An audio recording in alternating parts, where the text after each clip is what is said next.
Welcome. In today's guide, we'll walk you through the steps to view all voice messages in a chat on Telegram web using your PC. With the latest update, accessing voice messages has become quick and seamless. Let's dive right in. First, open your browser and navigate to Telegram web by typing web.telegram.org into the address bar. Log into your account by entering your phone number and verifying it with the code sent to you.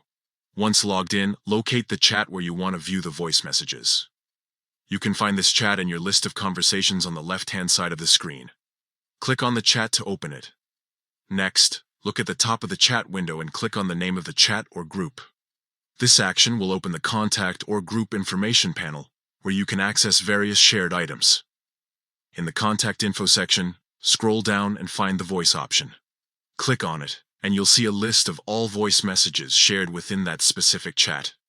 From here, you can listen to any voice message directly or manage them as needed, and that's it. You've successfully learned how to view all voice messages in a chat on Telegram web using your PC. This feature makes it easier than ever to revisit important conversations or organize shared audio files efficiently. Thank you for tuning in, and happy exploring.